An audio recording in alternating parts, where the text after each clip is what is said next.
There are initiatives that are important for all of us to know about. The Black Women's Health Initiative is definitely something that we need to make sure we support, something that we understand is important to our community. And the leadership of the organization is done by a Black woman who is concerned, who takes the energy, the professional commitment to continue to transform our community in the area of health. Dr. Blount, how are you? I'm doing well, but better than I deserve, I'm sure. How are you? I'm not sure that I am great. I mean, I'm blessed. Obviously, I'm not a frontline worker. So when you think about the health and you know imperative at this point, women's health imperative, how would you describe it in the midst of COVID? Well, we kind of joke sometimes. Depending on the week, we either give up sleep or food. There's a lot to be done. And when, we're in the middle of two pandemics, COVID-19 and the kind of racial injustice, the illumination of it that we haven't seen in 50, 60 years. So in a way it's good because this needed to come out, but in a way it couldn't have come at a worse time because so many people are dealing with the struggles of just day to day. And now they're having to deal with the struggles and stress that something we've known and lived with all our lives is finally showing us and showing people. And so now there's lots of energy around it, and that's a good thing. But in some ways it's just too much. But at Black Women's Health Imperative, we're here, we're in it every day, we show up, and we're gonna do our best to make sure that Black women have justice, have the kind of health that they deserve, and can do it in a society that's not demonizing them every day. Good luck with that. It doesn't seem to come natural.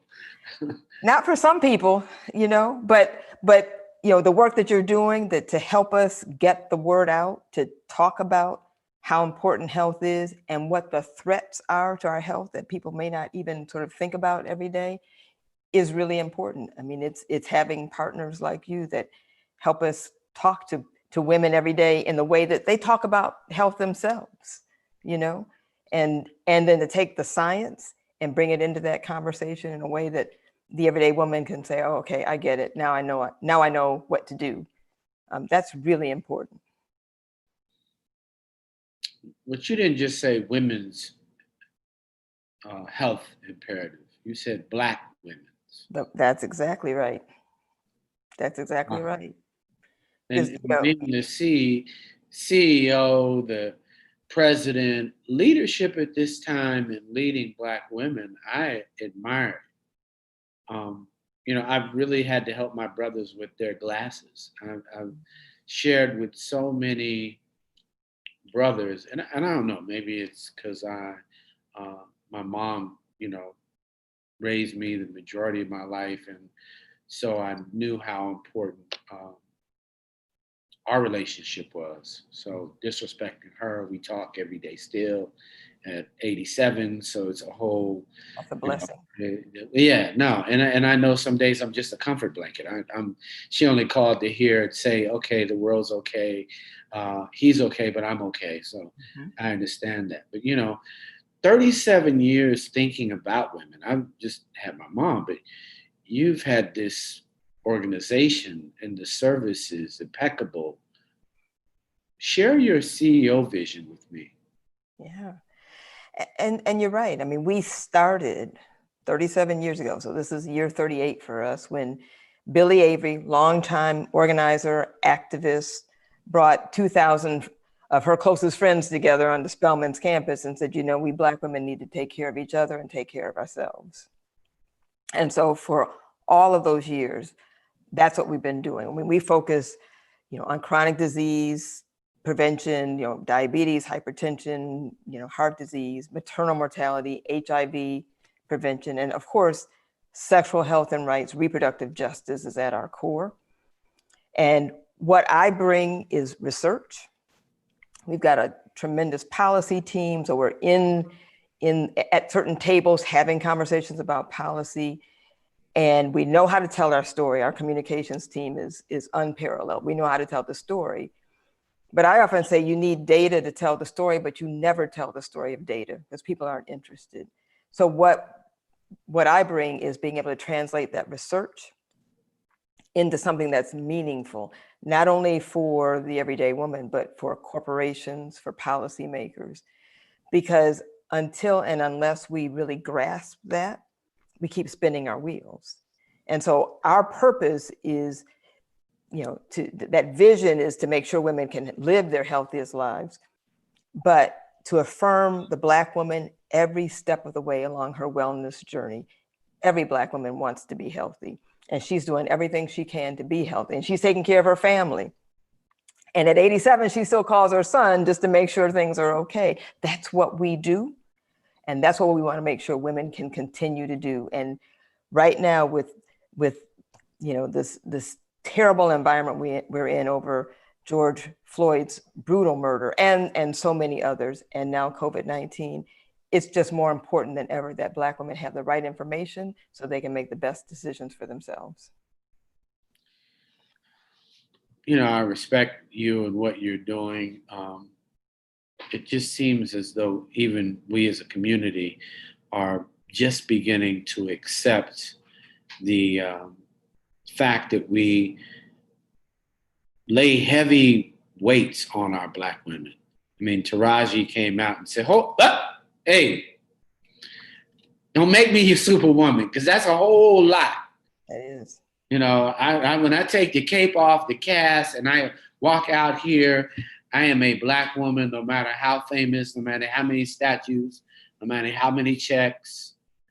Why was that so important for us to hear, to process?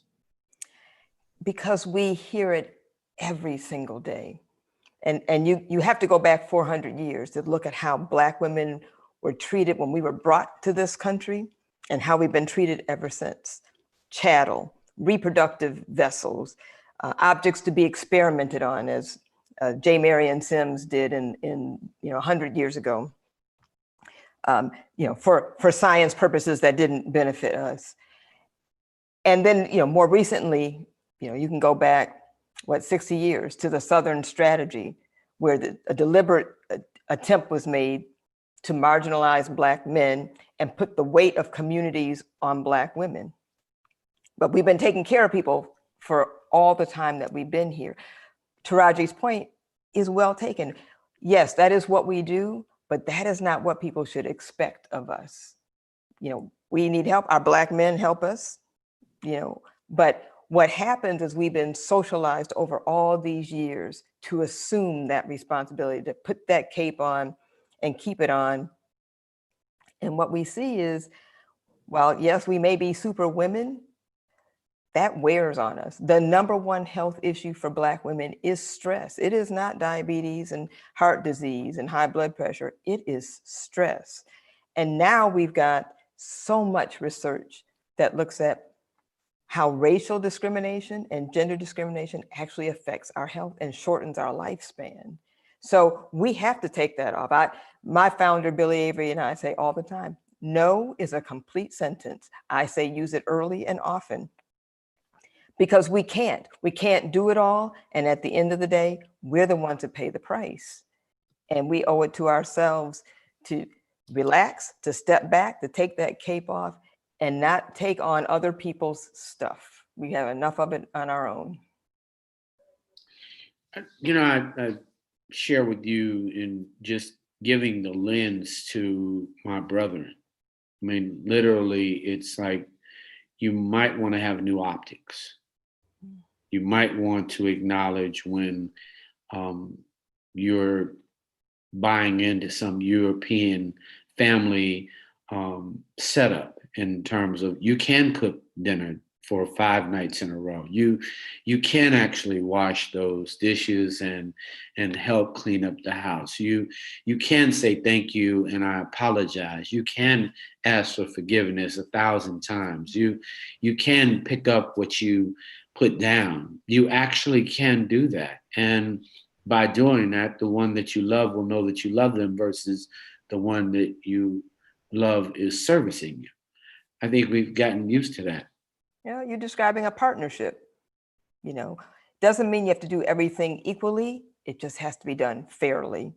And as far as I know, nobody ever lost a limb picking up their laundry or washing the dishes. So it can be done, and it can make all the difference in the world, and especially now, especially with all the messaging and negative imagery that we get, we need to stand together and support each other. But you've got a whole unifying moment. I mean, when you talk about putting together a mindset in a movement, which I consider the Black Women's Health Imperative a movement. So when you have a movement, you're coming together to. Yeah. First of all, we're coming together. And we're bringing a number of different voices in the room, voices that we don't always hear, we don't see in the media. Some we do. But it's to reaffirm what we know about ourselves. It's to reaffirm our value and our worth. I mean, I'll give you an example. Black women in the corporate world, we know this is true among low-income workers, but people hadn't thought about upper-income workers. Black women in the corporate world work 20% more than their white counterparts. Ooh. So for that, there's no increased revenue for the company. There's no greater productivity. There's no greater promotion. What we're doing is two things. We're double and triple and quadruple checking our work to make sure it's perfect because we feel like we have to be perfect. And we're suffering. That's the second thing. Hypertension, diabetes, heart disease, maternal mortality, all these things. And the interesting and really, frankly, angering thing about this is if we stopped, no one would notice. So we feel like we have to do this. So we need a movement or a refinement of the movement that says, don't do that anymore. Take the cape off, say no, take care of yourselves. And so starting Sunday, next week, we're going to be reaffirming that message in a number of different ways, looking at healthy aging and how we live and the women's movement and maternal mortality and youth.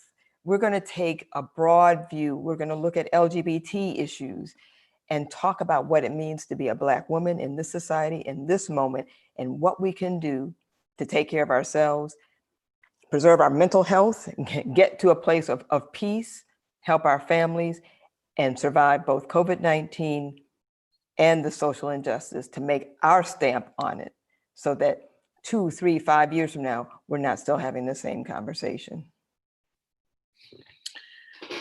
Well, I don't know, because I saw some really bright movement moments. When I think of a conference, when I think of the ability to see things, individuals, and hear conversations, what are some of the highlights? Because you've put together quite what I would consider a holistic woman take a view at yourself so that it's a reflection of her genius, a reflection of Black excellence, a total reflection appears to be coming through.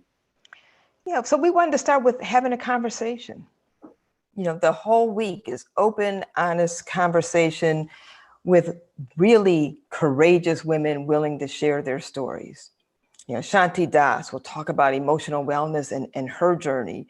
Tanika Gray is going to talk about struggling with uterine fibroid tumors. 80% of Black women have them and are debilitating, and we live with pain and heavy bleeding unnecessarily. We have inspirational women. Ernestine Shepard is 82 years old and a bodybuilder. I wish I looked like that woman. 82. And Kanika Harris, who's a maternal health expert, will talk about her incredible, unimaginable journey. And then we've got Angelica Ross and Miss Lawrence who are going to lead a conversation about the trans experience. I mean, every day we hear another story about a trans woman being killed. And we've got leaders and lionesses in the movement. We've got Angela Davis and Melissa Harris Perry and Billy Avery, who will talk about the movement, where it was, how it started, and what it means now. And of course, we have to look at the whole gamut of emotional wellness and aging and reproductive health, but also hear from our young sisters, the next generation of leaders, activists, and thinkers. We've got writers, celebrities, policymakers, and activists. So this is a week-long conversation that's interactive, where people will be honest, lay bare their experiences. There's so many more people who have said, I am willing to come on and partner with the Black Women's Health Imperative and be vulnerable because this conversation is important. And so we invite women to come and listen, participate, share their own stories, because through that willingness to be vulnerable, we can actually get to the kind of strength that we need. But we're told every day, keep it to yourself. Don't share anything. If you're not feeling good, if you're depressed, don't tell anybody. Just suck it up, pray on it. It'll go away. It doesn't go away. How can people attend? Excuse me. How can people attend?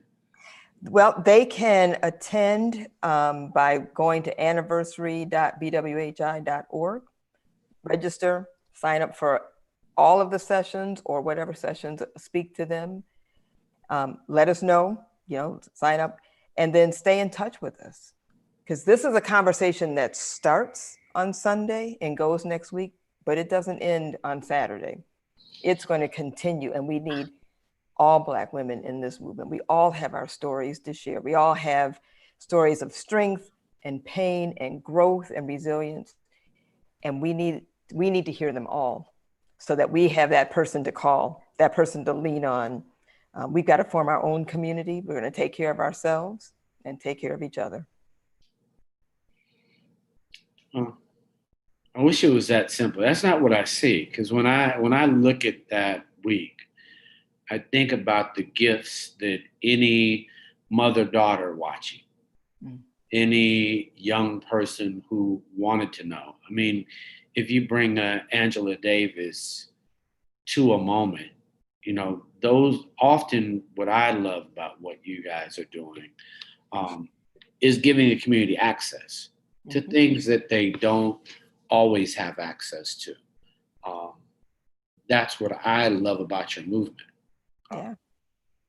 And we do, and that's the beauty of these women is they're making themselves available, but not just coming on and sort of being the talking heads, but being open about their struggles and being open about their successes and their triumphs.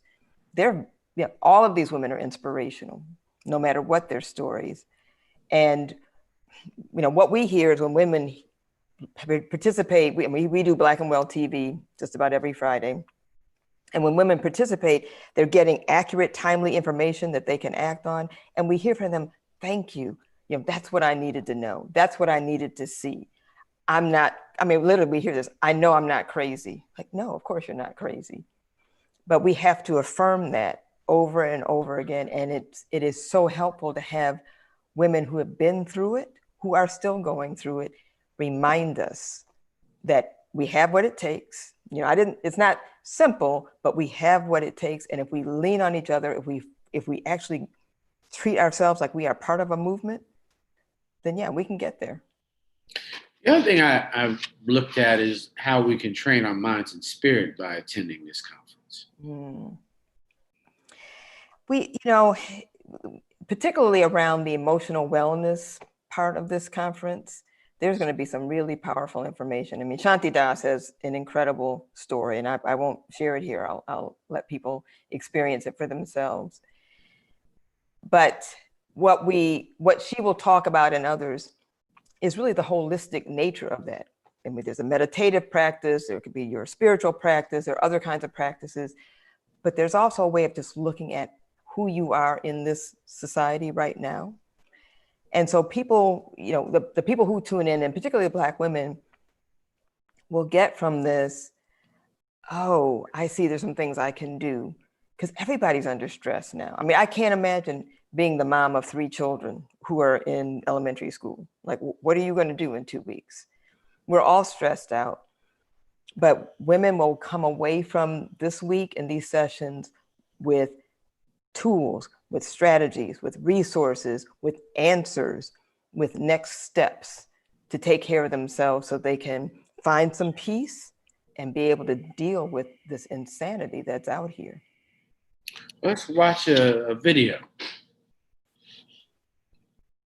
Short one.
Big.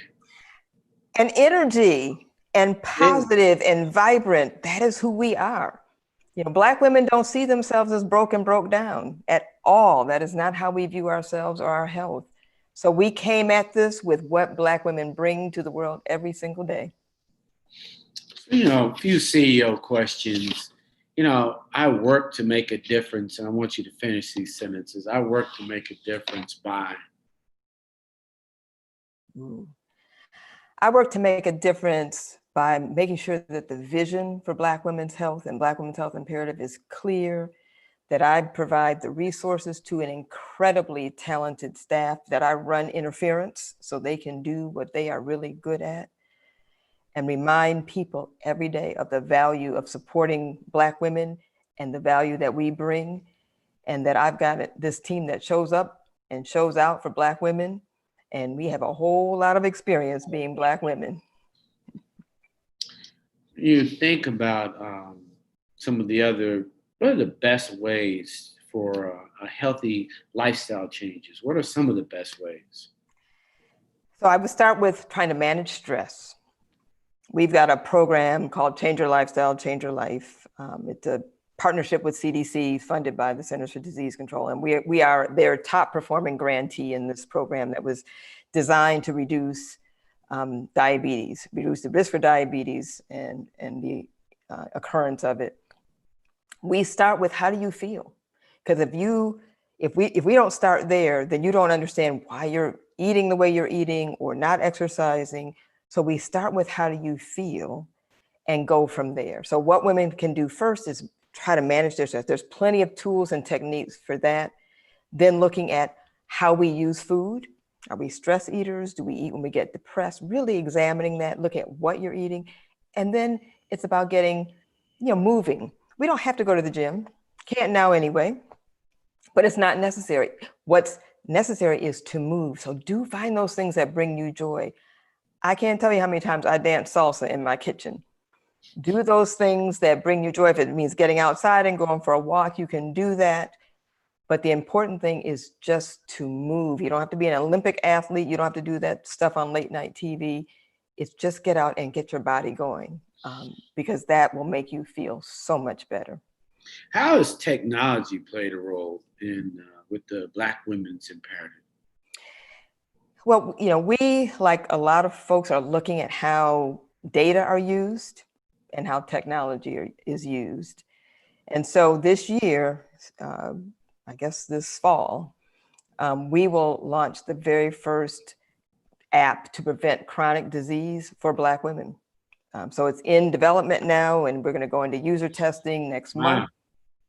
And it is designed by us, for us, and it will speak to our lived experiences, our realities, and it'll be something Black women can have with them on their phones, wherever they go, or on their tablets, so with information, tools, strategies, classes, coaching, in person. You can video chat, look at videos, have tools, have quizzes, exercises, but it's what women need in their hands when they need it to live the healthiest that they possibly can.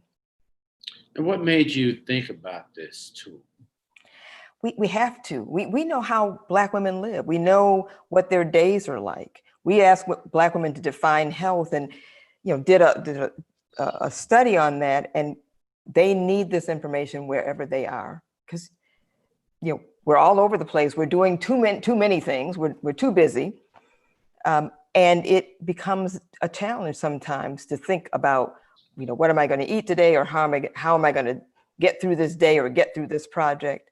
So part of this technology in this app will be positive reinforcement, affirmations, and women will be able to engage with each other through this technology, as I said, with their coaches, and keep a log of what they're doing so that they can get the positive reinforcement and record their successes. There's a part called the dream box. Like, what do I want for my life? Put it in the dream box. Let's make it happen. So when you think about that, what are some of the stories that make you most proud about being a part of the Black Women's Imperative?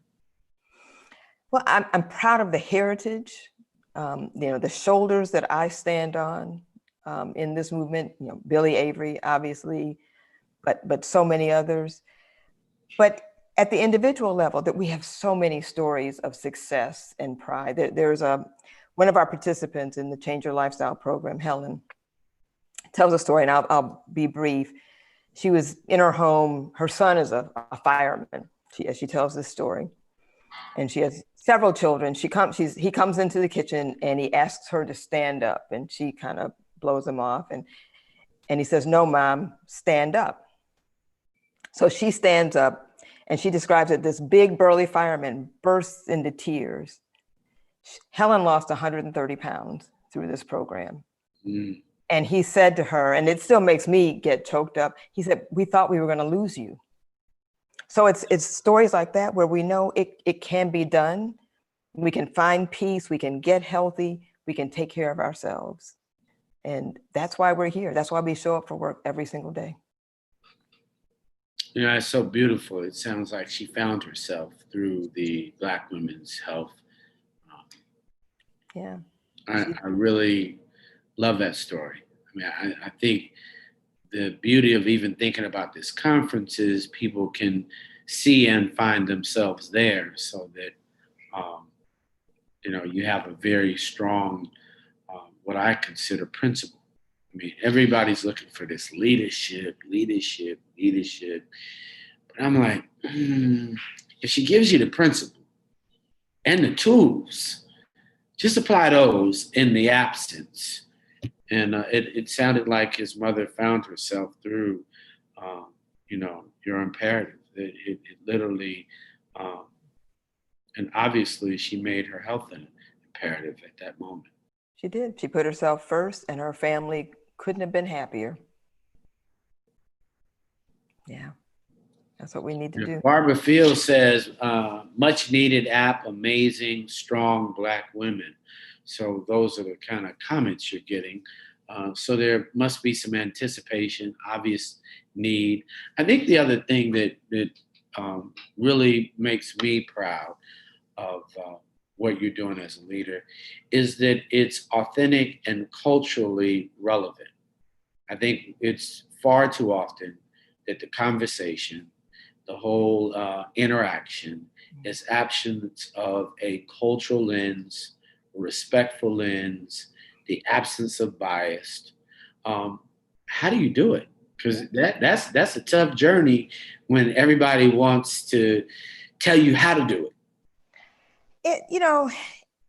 Yes and no. We are Black women.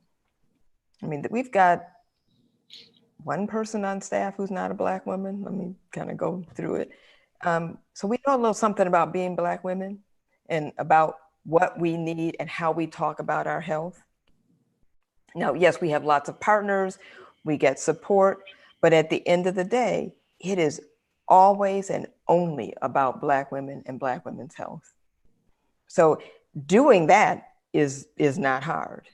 Having that conversation is not difficult at all. It's a joy to be able to talk about health and how we can improve our health.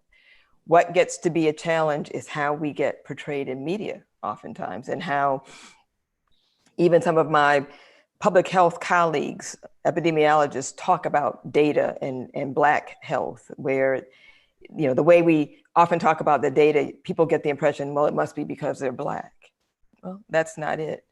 So we have the opportunity, and what we have been doing is to change that narrative. We know how Black women view themselves. We know how to talk about health. We know how to talk about Black women. So we can reinforce that positive message and keep highlighting the incredible advances and successes that happen every single day. Having the founder there and being founded at Spelman, what is that like? Because can you describe those moments, some of the moments that bring you the most joy, just having access? I wish I could. I mean, it is really powerful. Last November, we had a session with students at Spelman, and we were talking about menstrual insecurity. We don't often think of that as a thing in the US, but even here in Atlanta, where I am, there are girls, young ladies in low resource schools that may miss up to a month of the school year because they can't afford menstrual products. So we had a conversation at Spelman, and the women there shared some of their stories. And I had no idea how fraught menstrual issues, menstruation is among Black women. And Billy was there leading, Billy Avery was leading this, and she has her own story. And it was really just magical to see these women open up, Billy share her stories, they share theirs, and this bond that took place in this room, in this conversation with these, you know, brilliant women from Spelman. And, you know, they saw her as their mother, their grandmother. And I mean, that's really what we're about. We create that community, we have that conversation in a way that is for us, and led by us. It was just beautiful. And I was just, for me, I just got to sit back and watch it happen. It was amazing. But they can watch it again. They can't, And you can was not tell recorded, it's ready to happen but in a few, it's going to come up next week. Yep. and where and how and why and how much, whatever it takes for people to understand how to have an experience that is transformative. Yeah. And Black women's health imperative is transformative. So how can they do that? Because I don't want anybody to miss it. Well, go to our website, anniversary.bwhi.org, register, sign up, all of the sessions or some of the sessions. We start off with Angela Davis and Billy Avery. So that's certainly a great place to begin. But there are sessions every day, and there's something for everyone. So I just encourage women to, you know, make that time, view it as self-care, because they're going to get knowledge, they're going to get information, tools, strategies, motivation, inspiration from women who have, from all walks, who have had incredible journeys and are still having them. And they'll be able to engage with the speakers as well. So I just encourage us all, we deserve it. Our health is worth it, and we're going to come away better for it. Well, I really appreciate that. I always love hearing this. We're in the pandemic. And people ask, I said, well, how are you? I said, I'm not the one you need to ask. You need to ask the mom that has 3 kids that has to catch the bus. Mm-hmm. Don't ask me, you know, sometimes we just be talking weather. I tell them now, obviously, you know, and when I'm living in Chicago, you know, it's cold outside. I said, but don't ask me. Black male, I can walk. I don't have to hold no baby. I don't have to carry 3 children. I don't have to feed anybody. I am not there. And I'm not sure that we know how to really address. I'm concerned. I really am. During this moment that they're unemployed, frontline worker, AI, trying to catch a new skill set, trying to catch a break at a moment where their life is threatened by something even worse that they can't see on top of racism. But now you've added something that they can't see. So their health. And then there's a cost for that health. How are women coping with that new level? You talk about stress, but when they come to the conference, will they be getting tools that'll help them manage through this? Because it seems like a phenomenal thing to be experiencing at this moment, because you probably will gain some tools on how to work through this, because it's a crisis.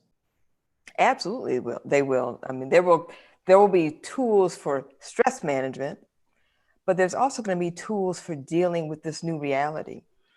So, sneak preview. I mean, there are moms with school-age children who have, they have to rethink things. Their kids can't go to school.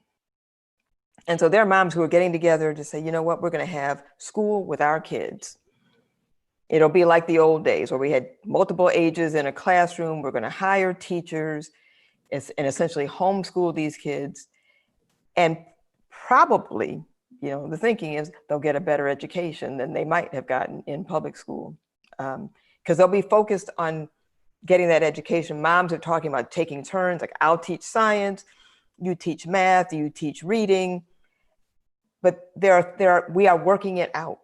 And these things are still evolving, but people who pay attention to these strategies will come away with something really powerful. But tune into these sessions and they're going to learn what other people are doing and get ideas, and then build on those ideas themselves when they come away from that week, when they come away from these sessions. So what we hope to do is continue the conversation.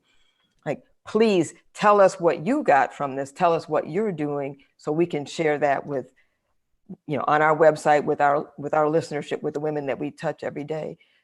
Because some women are going to get great ideas. They're going to expand on them. They're going to do what we do, which is make something wonderful. And we want to hear about it so we can share those stories as well. Like I said, this conversation does not end. But when's it start? It starts Sunday. Absolutely. And if you go online, Sunday evening is the first session, again, with Angela Davis and Billy Avery. So you don't want to miss that. And online is the complete schedule, all of the speakers. You learn about them, you learn about the issues, get an overview of what each session is about. So, there's protecting your peace, there's Black Mothers Matter, there's, not suffering in silence. This is about uterine fibroid tumors, healthy aging. I talked about LGBTQ, looking at our health through that lens. There's just so much here. And there, as I said, there is something for everyone. You will not be disappointed, and you will come. What are you presenting? Well, I get to be a fly on the wall with Billy Avery and Angela Davis. And I also, I just get to, they'll let me be in a little corner on the screen. And I'll also be talking about emotional health and uterine fibroid tumors. So I can bring a little bit of science in, and, a lot of passion and a lot of enthusiasm. All right. So a 1 minute, come to the Black Women's Health Imperative July. Our anniversary week. Our anniversary week. Year 38. Year 38. I was waiting for you to say all this. So. Well, I wanted you to say it. You all are a partner. I love being a partner. I literally. you You know? know, I could say it forever. My point was getting you to say it. I think, you've been on a few of my shows, and I love your leadership. So it's very different. CEO to CEO. At the end of the day, moving and having a vision, the whole idea of the culture you're creating. See, for me, it's a cultural thing. I think people didn't anticipate a movement, so this feels like a movement. I'm not sure if even an Angela Davis story post pandemic would be the same. Not that she's not the same, Mhm. but given the uprising, to be able to hear from a mother of a real movement and a movement survivor, because we have lost obviously in the last week, movement, big trees. And I tell people, the whole idea of a tree is it gives life and canopy to so many, and life under. So I really love what it is that you're doing as your vision, because it's so timely. Like, you could have had anybody. I don't know that even Michelle Obama would have been able to talk about a movement. She had one, but clearly at this moment, for racial justice and social justice, and to be able to have the discussion, 38 years ago, that's Yeah, a whole different lens. Yeah. it is. And in some ways, it's the same, unfortunately. I mean, when we look at things like segregation and income inequality, even health disparities, they're the same now as they were in 1972. So we have, yes, made some progress, but there are a lot of areas where we still have a lot of progress to make. So I think starting with this, with grounding in the movement, hearing from the mothers, the foremothers of this movement, is the right place to begin, because it'll set the frame for all of these other activists, young sisters who are going to come along and talk about various health issues. And even, some of our more seasoned sisters, where we talk about healthy aging. I'm telling you, imagine an 82-year-old bodybuilder. So, Got Ernestine Shepherd. So I want women to see all aspects of us, all facets of our lives, and other people, because there won't only be Black women who are who are attending these sessions and attending these calls. But it's important to show us in all of our glory, all of our strength, all of our complexity. So, I would just say, for anyone who's listening, anniversary.bwhi.org, but find those sessions that speak to you. You have questions. We all have questions about our health. We're all seeking. There's some answers to be found next week. And then the questions continue and the answers continue. So please, Share you this video. can't go wrong. Yes, absolutely. Look at the video. Share the videos. Sign up for the app. I'm really inspired by this app. I really think it's important that we have more culturally specific technology for our community Yeah. that is thoughtful.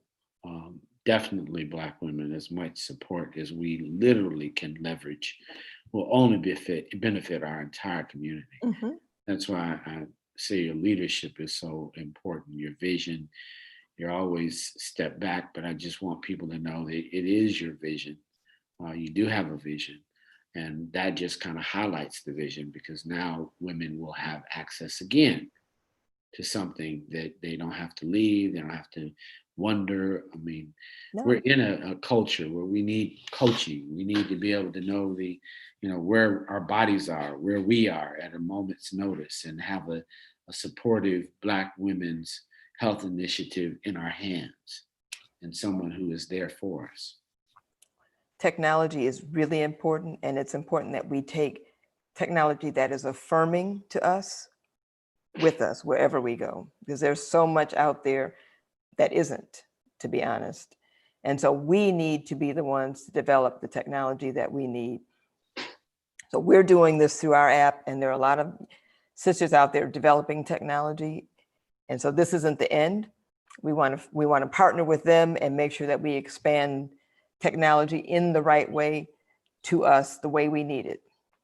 So that is a commitment from the Black Women's Health Imperative. And I'm excited because what we're talking about doesn't exist. So I'm really looking forward to how women interact with this technology, what we learn from them, and it'll be a constant improvement. As we hear about new ideas, new ways to use technology, we'll incorporate it, because at the end of the day, it supports us and our health, and that's what it's about. Well, it seems that you guys are definitely doing it. I don't think that that's a try. It's a real thing. It's a movement. I think I'm going to continue to say that Okay. you've got a movement going on. It's a movement, and I think I'm very proud. I love the add of technology, but this conference is so needed during this moment, so people can tune in, see themselves. Women can tune in, brothers can lean in and kind of listen a little bit, so you can kind of figure out how to support the sisters, your aunts, your aunties, your grandmothers, and I think even the concept of aging and understanding it, I think we men really don't talk about menopause. We really don't talk about getting fibroids. Um, and there are things that all of us and the women that we love suffer through. And our lack of acknowledgement is so, you know, sad that we aren't emotionally uh, mature enough to really acknowledge menopause. I remember when my mom went through menopause, and I could have been a better son just to, you know, recognize what she was going through. Yeah. But you're socialized not to do that. So that is unfortunate. But again, through these conversations, now we have an opportunity to help young men, seasoned men understand and realize that it's not something that they have to avoid. Like, it's okay to talk about fibroids. It's okay to talk about menopause. It's okay to talk about maternal mortality. Yeah, I think even that, it's funny you should say that, because a friend of mine was talking about his girlfriend losing their child. And then I asked him where he was, and I just don't think he was at her side. And I think sometimes we don't know how to process, how to coalesce our emotions with the individual who's really traumatized. You think you traumatized? She's traumatized. You are not traumatized. She is emotionally connected to something that was breathing. And now you think you're the victim? You need to really dial that back. Yeah, it's tough if you don't know what to do. You're afraid you'll say the wrong thing. But as you know, in these situations, it's not what you say, it's being there. It's just like, no, there's nothing you can say that's going to help. All you can do is be there and be that support and just say, I'm with you. We're going to get through this. Whatever it is, whether it's COVID-19 or the stress of watching a man murdered on the street in Minneapolis, we've got to let each other know we are together. We're going to get through this. It's funny you should say. Oh no, it's funny. It's tough to say that, and then once again, a woman just can't get justice. Breonna Taylor Right. can't get justice. Yeah. All right, so this is what we have. Just wanted to make sure we all saw this, so we It's can. a full week of incredible information, energy, personalities, stories, resources, inspiration. It's going to be wonderful. We want our community to know that the Black Women's Health Imperative is a cultural icon in our community. definitely servicing them. But I just wanted us to think about how important the work and the culture and the movement you have is, because Breonna Taylor doesn't have justice and Black women don't have justice yet. So I want to thank you for joining me for a seat on the table at the table. I am so proud of what you have starting. So all of you, tune in, sign up at .bwhi.org. and attend the conference starting Sunday. It starts Sunday evening. It's at 7 p.m. I guess I should know the time. You will find out when you go to anniversary.bwhi.org and sign up for every session. They're going to be amazing. So, Munson, thank you so much for doing this and for highlighting these really, really important issues. Well, I want to highlight your issues and I wish it was just mine. I really think what you do is so important. It's not, it's easy. I said it as a man. I just, right now, Black women have it so hard. I mean, I don't know that we say thank you enough. Just thank you. I don't know that we say thank you enough. It is the super cape, the whole idea that you're putting on a conference at a time where it's tough. I know it is tough, but you've put on something that will change the lives of women and our community. So I'm asking everybody out there, definitely come out, definitely make a difference, because for me, that's what matters. When our community can heal, our community can have resources, and you've put together one of the strongest lineups that I've seen as it relates to healing and a cultural movement, to me. And I've seen a lot happening. Yeah. So. Yeah, thank you. And we can heal and we will heal. All right. Well, thank you so much for tuning in and hanging out with me here to seat at the table. I look forward to seeing you soon again and again and again. You got to come hang out with me at Health IQ soon. It's still a thing. Okay. I want to do that. And thank you for having me at the table. And I look forward to the day when we can literally be at the table. I don't know. That sounds like 2022. No, well, America's turned up on the pandemic. I'm telling you, you can go out and get the pandemic. Let's go to Florida. I'm like, who said that? Yeah. Let's go have a meal. Yeah. It won't be this year. Hopefully next year. But I'm looking forward to it whenever it happens. Real soon. All right. Take care. Be well. Thank you. Peace.